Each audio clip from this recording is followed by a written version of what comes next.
So, hi, in the next few minutes, we'll walk through the basics of navigating the Librechat app, like starting the conversations, working with documents, a few best practices, and where to go if you ever need help. So, this is like the main login page. You can either log in using email address and password, or if your company has provided you with login with SSO for Microsoft, you can log in with that. So, let's just log in right now. And so once you log in, uh, when you log in, you land on a main chat screen. Here on the left is your conversation history. It is basically like every chat you have ever had, and it's saved here automatically. So you can pick up where you left off. At the top, you'll find the top of this page. You'll find a model selector where you can select the AI model you want to have your chat conversations with. And this is where like if you click on this, you'll able to get a new chat window, like starts a fresh conversations at any time.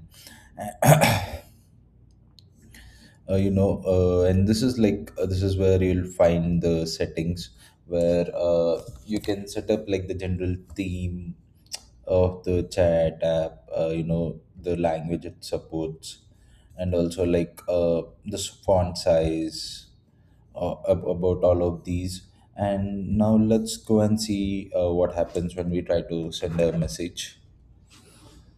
So, like we are starting a conversation with the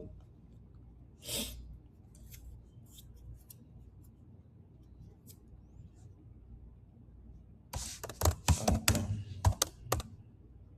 basics.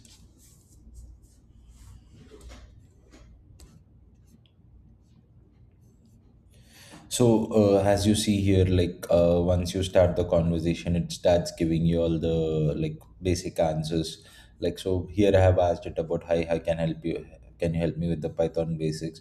So it started like it gives you like what all it knows about Python, and like also provides some official documentation which you can use. And also see this particular chat is right now saved here. You can actually manage this chat as well, like you can rename it so that it is easily accessible to you. You can pin it at the top so that like if you have something, or like if you have to catch up the next day, so you can pick it up from here, pick it up from where you left off. And also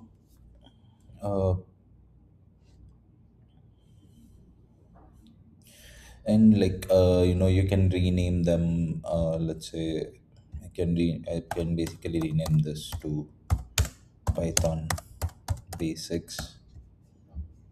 So it automatically saves it up as Python basics. And uh, like let's say if I have to like click on some old conversations, I can directly click on it and I'll get all the details of it. So that is basically how do you start and manage the conversations.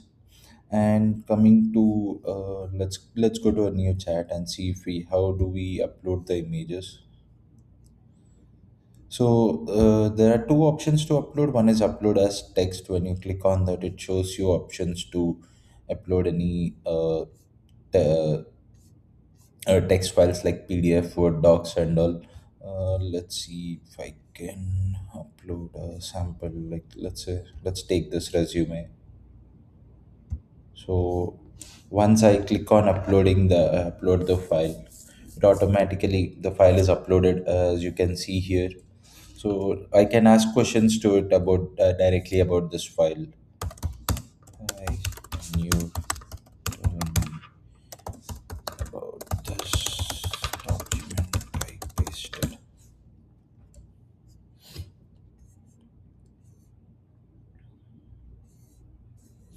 And since the Librechat is automatically deployed in your AWS accounts, uh, usually any type of document can be uploaded, but check with your policies before uploading any sensitive information, because the data would be present on the cloud. And also there's an option to upload to provider where you can basically select some images as well. Let's say this is my signature. I can just ask it about what is this image. So it tracks both the documents as well as images. Uh, in the Librechat, you can have conversations with it, and coming to best practices, just make sure about the policies before uploading any documents or any data. Usually, we have the features enabled where, let's say, let's say this is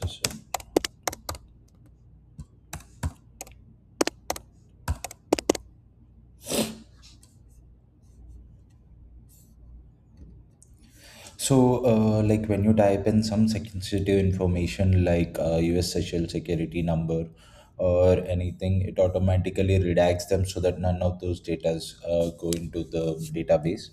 It also happens with the phone numbers, SSN, and it depends on what security level uh, we have set up on the admin app. And so this should be fine, and see, always see that you don't provide any critical information. And also in the conversations, if you think that if you have missed something, you can directly add some changes to it and click on save and submit it, and it shows you like it gives you a new response based on your changed prompt to it. And so, if you guys ever run into any issues, you can directly go to support.auraworx.com, and you can submit a ticket. And if you think, if you are facing some issue, if you are unable to access anything, or if you feel that something is not covered here, you can directly reach out to us using your own SACDA email. So once you enter, I'm entering my own work email. So once I send that, it will send you a verification email.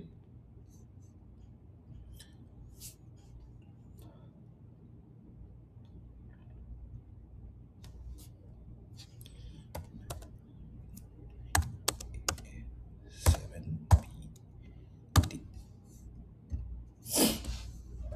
So you can basically just go in here, describe the issue. Uh, I'm just putting it as test, and put it as a technical issue, and just give us a description of what is the issue you're having. And then you can just click submit ticket, and it automatically sends a ticket with us, and we'll be able to access it and reach out to you guys. So this is like a overall view of how to use LibraChat. Thank you.